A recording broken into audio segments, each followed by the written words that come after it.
Hi everybody, welcome back to Speak Life. Today we have a very highly requested topic. You guys were reminding me that we were supposed to be talking about this topic during the summer and we haven't had a chance yet. There's new jobs, moving, lots of things going on, but we finally have a video. My mom is not here, but she is coming tomorrow, so she's coming to our area a lot sooner than we had planned, and we're very grateful. But I'm going to be doing this topic on my own. We are covering the birds and the bees topic, aka the sex topic. A lot of you guys have been requesting this, how to even start or introduce or define the sex topic to your kids. What does that look like? Around what age? So these are just some of the tips that we've practiced in our own home, that my mom has practiced with me growing up, that has helped a lot. So I'm praying that that helps you guys and kind of just makes this topic a little bit easier to discuss with our kids, because I think it's extremely important that our kids hear about sex and our body parts and everything that comes with that from us and not from the world. It is very, very vital that they hear all of these things first at home and not have to go ask their friends or teachers or someone else about the topic. We should be the ones defining that for them, educating them, loving them, and preparing our kids as much as possible for what's to come. So hopefully this makes things a little bit easier.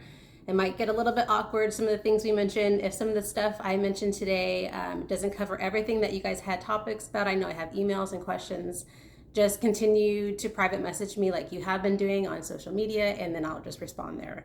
But another thing to note too is that this topic is not just like a one-time, let's hurry up and get this out of the way so we never have to discuss this again type of issue. Like, you're gonna have several conversations with your kids their whole life. I'm sorry about the screaming. My kids just got home from school, so if you can hear that in the background, they're playing around.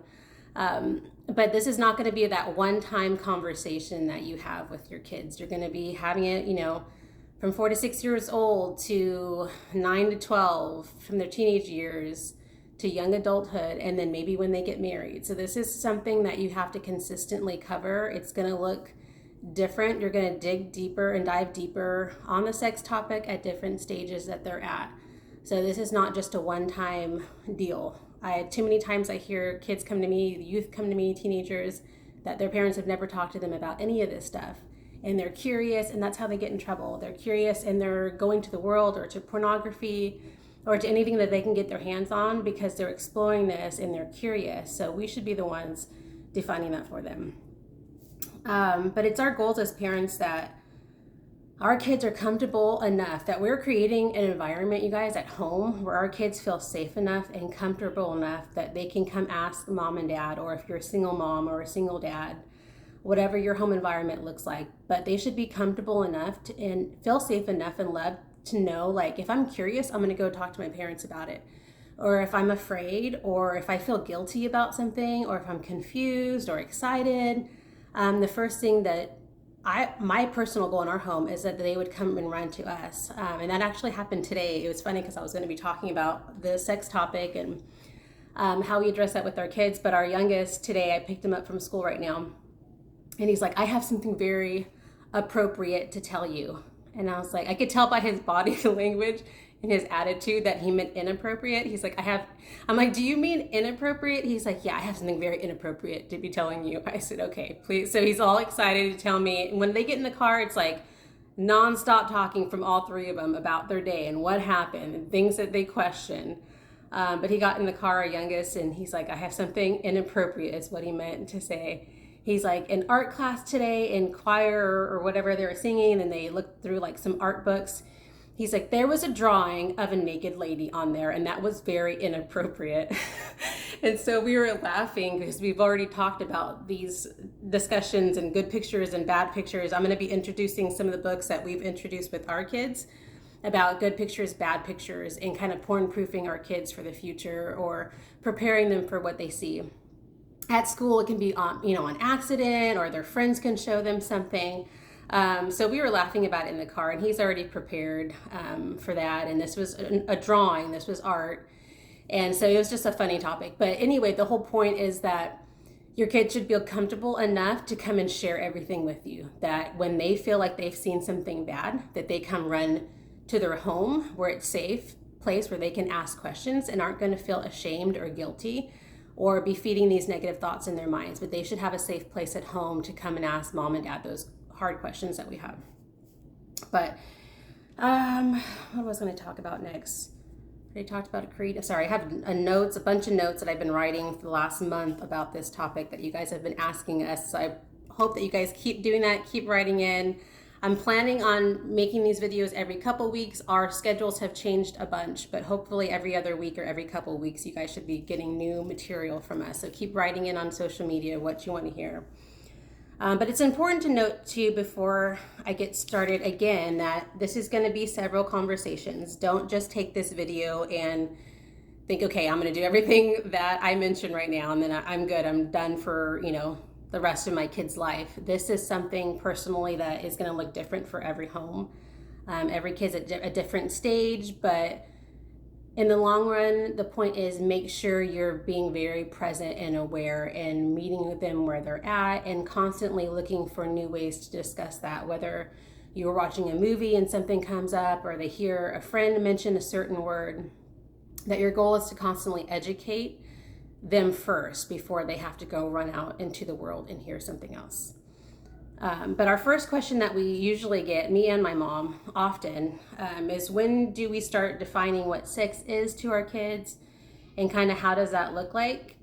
So for me and my house, we introduced kind of like a surface level definition of defining like our sexual body parts. And that was looking as young as 4 and 5 years old. Toddlers, like 1 to 3 year olds, we really didn't, other than like potty training. And we'd call our boys like private parts, their pee-pee area and how to use a potty, and little kind of surface level things. But 4 to 5 years old, we kind of went into a little bit more detailed. We would, with our boys, we'd say, we call it pee-pee, but it's really a penis. Like we would start introducing those terms to them so they understand this is your body parts and this is what they're for. And that at that age, 4 to 5 years old, we also we set these boundaries and healthy boundaries of like, this is inappropriate touching and this is what is appropriate touching. We gave them examples. In our family, I don't know who adopted this, but I think my brothers created this no square when I was younger, like probably in high school or junior high. I don't know. I was the only girl, and so I had 2 very protective brothers. So my nickname's Coco. So they say, Coco, this is like our no square. And the no square is like covering your chest and your bottom area, your no square. And so we were raised on that. Maybe my parents thought of the word, but I always remember my brother like reminding me, like, this is your no square. When you go out to a dance, make sure no one's coming close enough to your no square. That was like off limits. And we knew that and what that meant. Growing up, we would say the no square. And so I've taught the same thing to my kids from a very young age. Like, this is your no square. This is inappropriate touching. This is appropriate touching. And the kid and I make sure they ask me questions like, what does that look like? And so they ask me, well, what about when you give me a bath?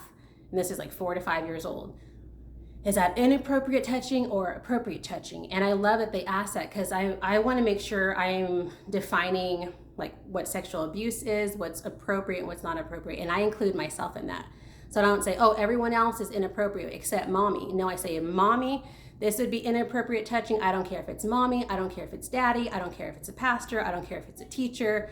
This is inappropriate touching. We do not do that. And so kind of defining what that looks like at a very, very young age is extremely important for us to do as parents, of what's appropriate, what's inappropriate. When you're giving them a bath, I tell them I'm quickly wiping down body parts, teaching you how to start doing that on your own. But right now I'm using a cloth or a scrunchie, and we do that quickly. We're not playing in certain areas and arousing these feelings. And so at that age, I don't use the word arousing feelings. They don't really understand that.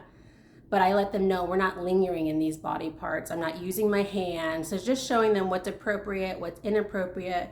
When you start to feel like something's not right, that you speak up, I don't care who it is, and I include myself all the time so they know this is not safe, period. I don't care what adult, brother and sister, uncle, I include everybody of what's inappropriate and appropriate. And then they ask me like, well, what if when I go to the doctor, and they were young then, so what if they look on their bottom and their private areas? Is that inappropriate, appropriate touching? So these are all good questions that they start asking about. So I tell them, well, I'm in the room when the doctor's there. They also bring in an assistant to make sure there's a safe environment there. So kind of just defining that for them, appropriate, inappropriate touching, what our body parts are for.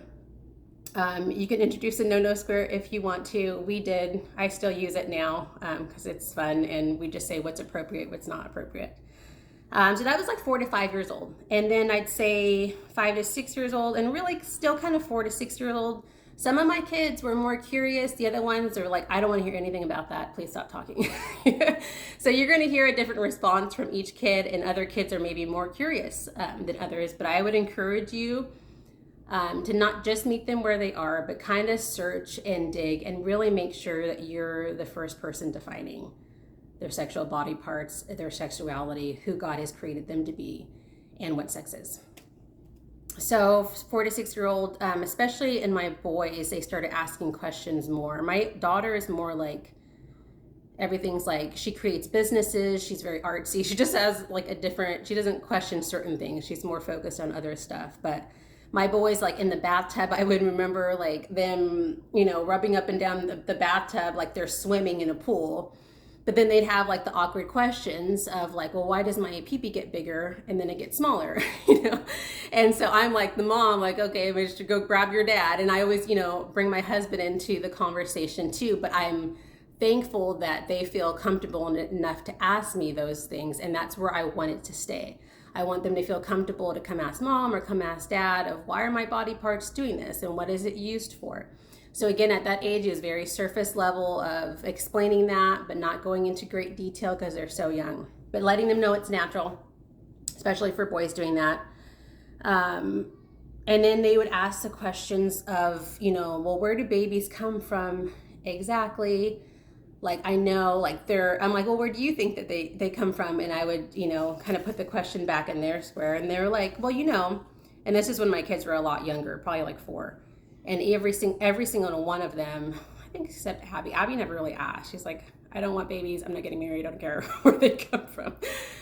All she knew was I was cut open. I had C-sections, and she didn't want to have nothing to do with that. So she doesn't want to hear about babies. But we told her anyway. But I remember my younger boys, like, they're like, well, I know how babies get there. Like, the Holy Spirit puts them there, and then the doctors cut them open. And I was like, oh, so you think I'm like the Virgin Mary? So you believe the Holy Spirit put the baby and you're Jesus, and then the surgeons come and cut him out. And they're like, yeah, that's how it happened.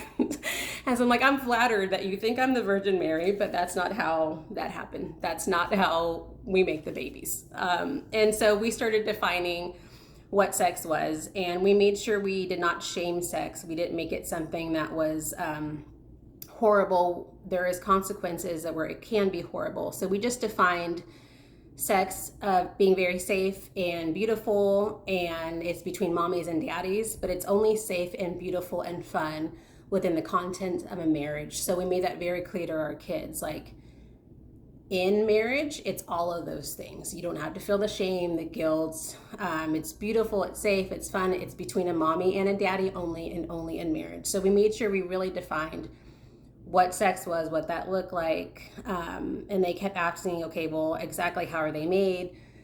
So we had to go into more detail. And at that age, they're a little bit young. So we kind of use like mommy's private parts, daddy's private parts are joined together.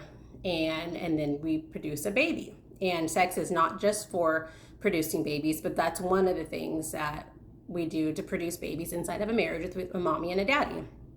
And they're like, and after all they heard was daddy's private part and mommy's private part were joined together. And they're like, well, one of the boys is like, you need to stop talking right now. You need to just stop talking. And the other ones are like, wait a minute, like that means you were both naked together?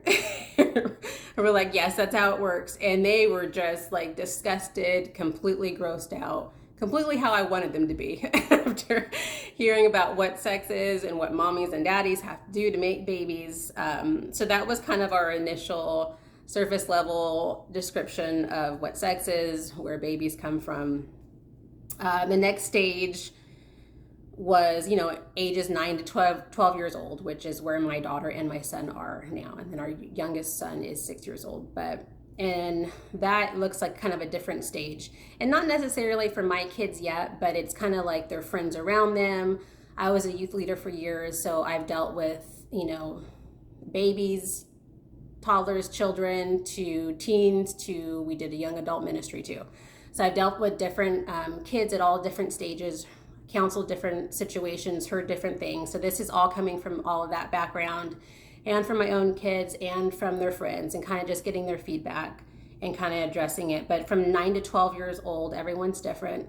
But you're diving into a little bit deeper topics on sex and making sure your kids are understanding, like, they're going to start having a sex drive or sexual desires, and kind of going deeper into what that looks like.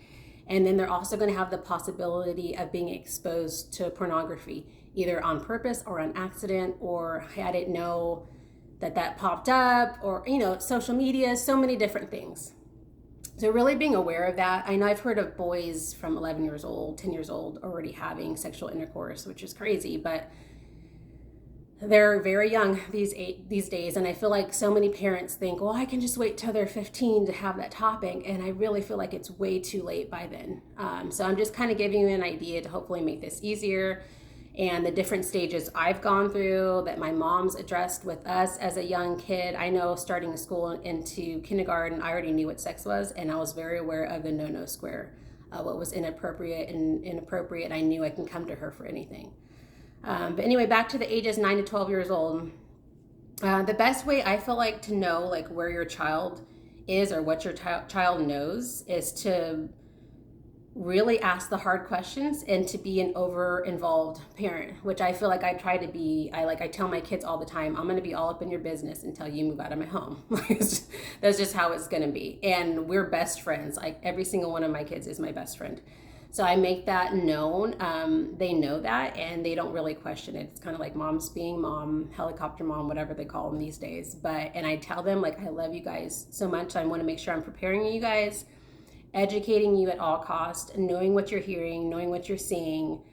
There's text messages you get from friends you're not sure, come talk to me. And we've dealt with that together already of like, this is inappropriate, and how are you going to handle it type of situation. So just being overly involved, kind of watching. I know I personally kind of like was questioning, like, should I mention certain terms or certain things to my child and then awaken this thing inside of them that they didn't even know about in the first place? That was kind of my concern of like, is it too soon? When should I talk to them about it? So what I've kind of concluded is kind of watching, paying attention to little things, praying about it, asking the Holy Spirit to direct you and guide you of like, is it too soon? Or am I going to wake something that's not there?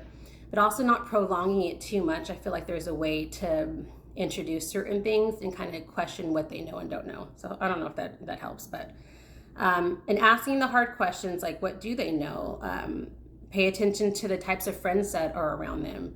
For me, I watch the friends that they hang out with. It's all the kids usually come to my house. I like it like that because I kind of feel like I can put the snacks out. I can kind of watch what's going on.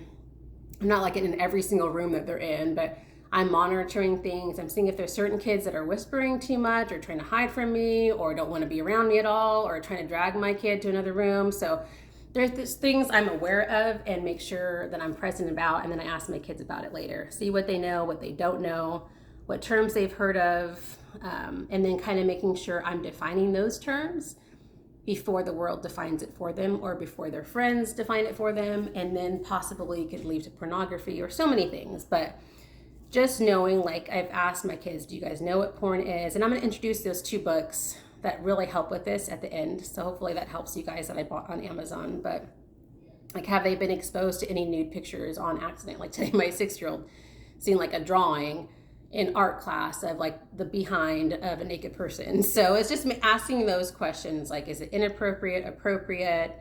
Was it on accident? And at this age, 9 to 12 years old, I wouldn't ask my 6-year-old if did he have any feelings when he seen that? I would ask my older son that, because he's in that, he's almost 12. So I'm just more aware of where they're at, what age they are. Did you have sexual feelings? How do you feel? Do you feel, what's going on in your mind? Do you have questions about things? So stuff like that. But it's important. This was really important for me growing up too, that I learned from my mom, and I do this with my own kids now, is to not be shocked or disgusted when your kid comes and tells you something.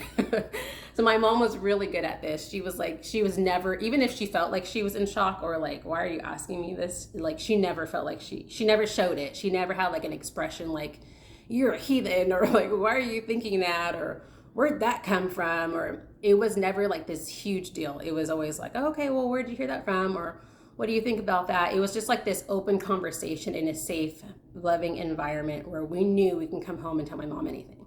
And it's still like that till this day. And so I feel like I'm praying that I have that same environment with my kids now, but I try to make sure I'm not feeling like I don't have an expression of like shock or disgust on my face if they're telling me something or a thought or what they heard about from a friend. You know, I don't act like this is like the end of the world. But I'm just trying to create that safe, loving, honest relationship at all times. And then at this age, again, from 9 to 12 years old, it's important for them to start understanding like what masturbation is. I know that's like such a topic that I get from moms. They're like, how am I, and especially single moms, because they're like, I don't have the dad there. Like, how am I supposed to talk about this? But you need to make sure that they understand what masturbation is before they hear it. Again, I know I keep repeating myself, but it's so vital because I've dealt with so many youth that don't know anything and are just getting all of this stuff from the world, and it's allowing them to define their sexual identities and all this craziness. So it's really important that we're not uncomfortable as moms and dads, you know, together, or single parents, that we're not uncomfortable with these situations and that we're asking the hard questions, seeing what they know, what they don't know, making sure that they're comfortable to ask that and that you're defining what that is from them. It's also important to make sure that they're understanding their private body parts and that their private parts are not bad and that their sexual drive is not bad. I know so many times parents I feel like they kind of come across as like your sexual desires and your sexual drive is like a sin and it's like shameful and we shouldn't talk about it and you just need to hide it.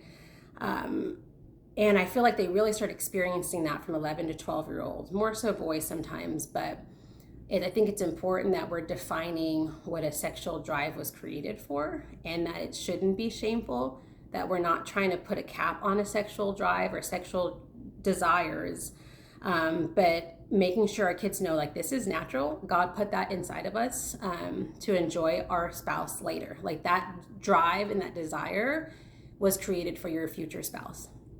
So kind of just addressing it in a healthy manner and not a shameful manner of like, this is disgusting, just hide it, just forget it, but more of like, this is something you're gonna save up for your future spouse. So not to shame our kids into having a sex drive or, you know, believing that's something wrong, but just teach them how to control their feelings or sexual desires. So not shaming the sexual desire or drive, but teaching them how to control the sexual desires or the craving or appetite, whatever they start to have for it. I feel like this teaches them like how to control our feelings and cravings, period, in life. Like I feel like people need to do this anyway, even as adults, like learning how to control their feelings or their cravings. Like people just give in to their feelings or cravings or like, I have to have this, I just give in and that's it. And there's consequences to that. So I feel like if we can use this as another area to teach our kids of like what's healthy, what's not healthy, to practice in every single one of our lives, especially with the sexual drive. It's not something you're going to keep feeding. It's something you save for your spouse. We try to make our kids like save up for stuff at times or things that they want to do, trying to teach them like certain things that are worth waiting for. We teach them not to try to overindulge in sweets, and if they do, there's consequences. Like there's been times where my kids are like super sick from ice cream, too much ice cream at a party or birthday cake. And I'm like, well, good. I know that seems like such a harsh mom, but I'm like, this is the consequences of eating stuff that's junk for you, that's really bad for your body. Like, you want to take care of your body, you want to feel good and not indulge in a bunch of nonsense, you know, and a bunch of sugar. This is how you're going to feel. Like there's a consequence to overindulging in certain things. So we're trying to teach them that in every area, along with the sexual drive as well, and making sure we're saving it for our marriage. I feel like this is also an important stage from 9 to 12 years old to start making sure, if you have a daughter, to making sure she's aware of the menstrual cycle and what girls have to go through and what that looks like. I know my mom was very young when she started hers. She was like 10, and I was like 12. So it was like totally different ages, but I know girls can start, some girls I've heard starting at 9 years old. My daughter is 9 years old, and we haven't gone through that yet, but she's very aware of what it is. So she's very prepared. She's not going to freak out if this happens at school or at a friend's house or something. She's very aware of what it means, what it represents, and how we're going to deal with it. So she's not afraid of it. There's so many girls, even in high school, I remember like other girls teaching other girls how to deal with it. I'm like, where's your mom? And so just as parents, being involved, making sure we're over preparing our daughters or our sons for the things that they're going to be feeling or going through, their body parts, and kind of just what to expect. The next stage I have not entered into yet, which is like the teenage stage from 13 to 18 years old. So I'm just going to be sharing things that my mom taught me, things I've learned from other youth pastors that have led our youth groups at the times where I was a youth leader, things that they've taught the kids that I felt were, successful, things that my mom has taught me through that stage. But the 13 to 18-year-old stage is a little bit different. I feel like the kids start dating at this age, and so there's topics in sex that you kind of have to go a little bit deeper in than you would have, 4 to 6 years old or 9 to 12 years old, in that age range. But I felt like around 13 to 18 years old, or even just entering high school period, my mom started really defining, again, like I said before, it's multiple topics throughout your kid's life. But she started really defining again, like what sex was and defining what that looks like. She also introduced that there's other forms of sex, which I was not aware of. I didn't hang out with friends that mentioned it. So I remember going into high school, she would mention like, there's other forms of sex that people would say, like oral sex, and your friends might start talking about it, you might hear it. And she did a really good job of defining sex as sex, like period, it's meant for marriage. And so that was a big deal, because I started hearing, later, my mom had already prepared me, but that, well, you can still do this and it's okay because it's not actual sexual intercourse. You're not really having sex. It's just a different form of sex, and that's okay. And so you start hearing these things at school, and I'm like, well, no, my mom said that's not okay. Everything I started lining up with what my mom had already taught me of, like, sex is sex, it's meant for marriage. And so making sure we're defining that based on our values and the Word of God, of defining what that looks like for our kids. So when they do hear these things, they're not making, justifying it, thinking that it's not still sex. My mom started introducing, like, having sexual feelings, like, the dangers of kissing too long, or like fondling or hand jobs or touching and stuff that was inappropriate. And again, like, this was a very awkward conversation of like, what? I didn't hear about this, but I heard it from my mom first. And so that was the very important thing. And she prepared me for that. So when I felt like there was a danger for that, I was very aware and stopped the situation because of what I knew it could lead into. So I think that's really important.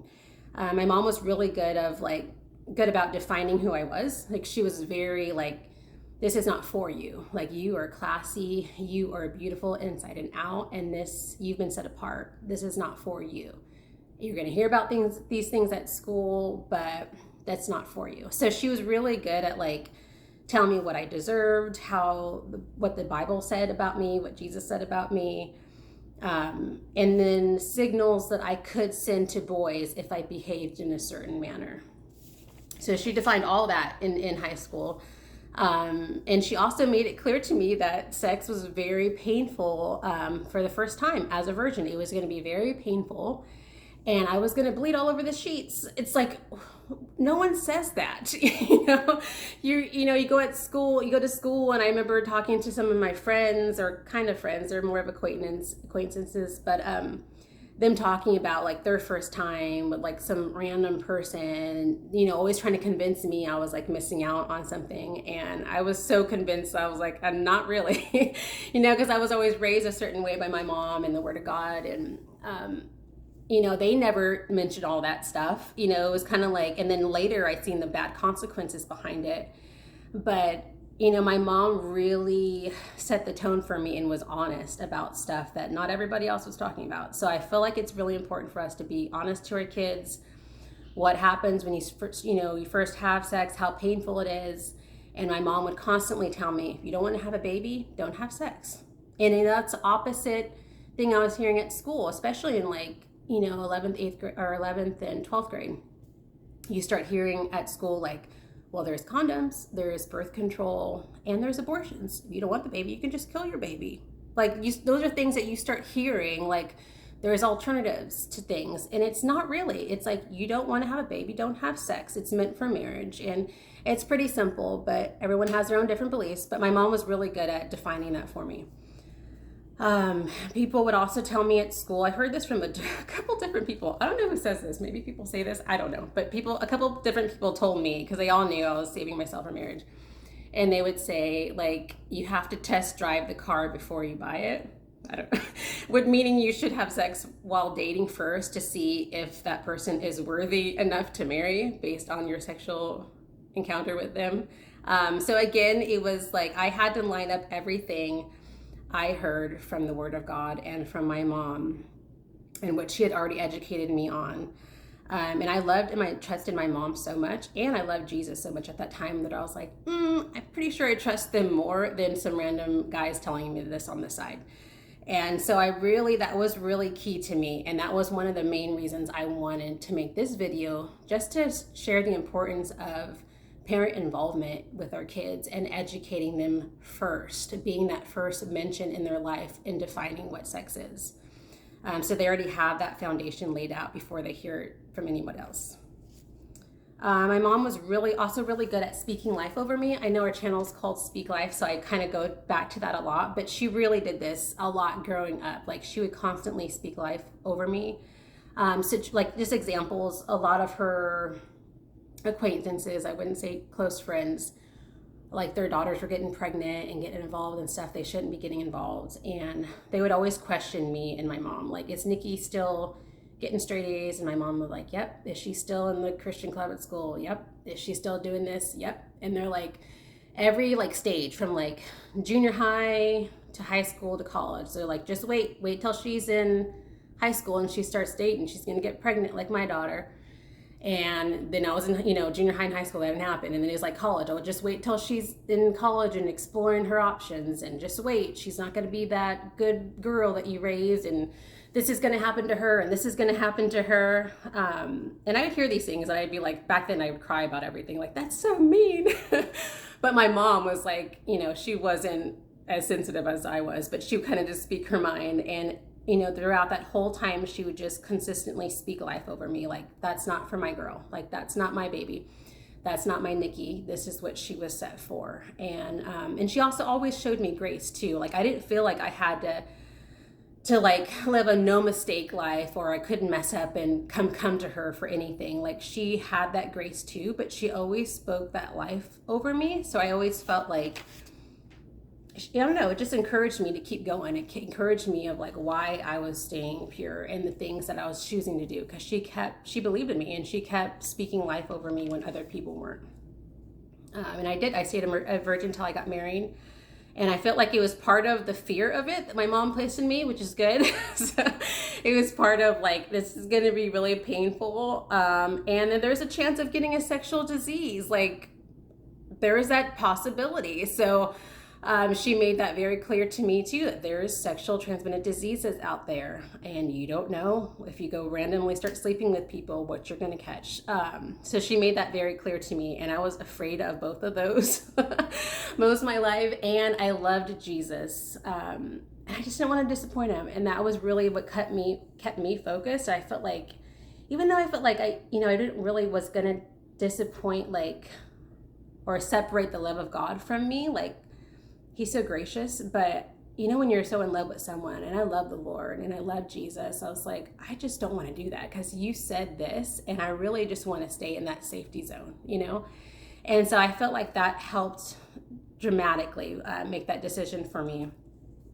But the teen years, I feel like when we talk about sex, we have to talk about the consequences from that teenage area. Like, talk about sexual transmitted diseases, talk about stuff that happens. What if you do accidentally get pregnant? Like, abortion's not an option. Like, just talk about consequences that may come from that. If engaging in sex with multiple people that not everyone talks about. They just kind of talk about the feeling that you get from it after, the temporary satisfaction, but no one really talks about the diseases and everything else and the other pain that might come with it later.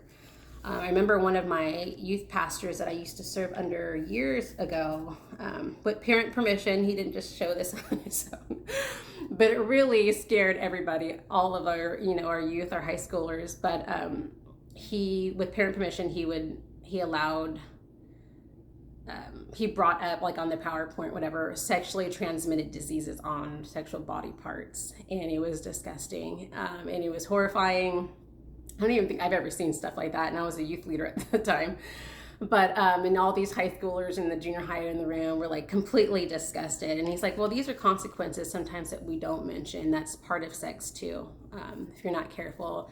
And so that was, big, and hopefully that impacted them as well. But these are the kind of things that we need to be discussing with our kids. We need to be completely open and honest of consequences of our actions and define sex completely. Yes, it's safe and fun and beautiful within the context of a marriage, but you need to define the consequences of everything else. If you're not supporting sex within marriage, you needed to be discussing all of these consequences outside of that. And even if you do believe in only having sex in marriage, still make sure you're defining the consequences if they choose to do that. So just make sure you mention everything about sex and not just the fun part to your kids. Just being open and honest. Our kids need parents that are going to tell them the truth, the consequences of premarital sex, and the beauty of sex in a healthy environment where God created it to be. We wanted to leave you guys, or I wanted to leave with you guys. I keep saying we because I used to my mom being here, but I wanted to leave you guys with a couple books that I found, and we've read through both of them. Just, I've heard about them from different ministries, and I was like, I want to get a couple copies. And even though I've gone through most of my stuff already with my kids, I really haven't gone through the porn proofing part of that as much. So these are two books that I found on Amazon that you guys can pick up if you want. They have a junior version and then an older kid version. So what is this? It's called Good Pictures, Bad Pictures, the junior version. It's like $20. And then you have the older version for like, what is it? Porn proofing today's young kids. I think it's like 9 to 12 years old or 9 and older. Well, no, 13 years old. But it kind of goes through like defining what's good pictures, what's bad pictures, which I kind of mentioned earlier. And it invites questions about like your body parts. So if you haven't had, the topics about sex, the junior book might kind of help introduce that and kind of lead to different questions about our body parts and what sex is. But it has a really good way of like helping prevent our kids from indulging in porn, showing them what's appropriate, what's not appropriate, what to do if they do see porn on accident or intentional, and the poison that it puts on our minds. It's kind of just preventing them from being exposed to it. And if they have been exposed to it, they do a really good examples of like how to overcome it and those thoughts that they have in their minds and getting those images out of their minds and kind of how to overcome that and our parent involvement in that as well. So hopefully I'll put a link possibly to the Amazon books for that. That might make it easier if I put a link there, I don't know. But hopefully this blessed you guys and kind of made the topic less scary to talk about with your kids, or you guys were able to take some tips away. If you guys have more questions, please feel free to contact me on social media, and we will see you guys in a couple weeks.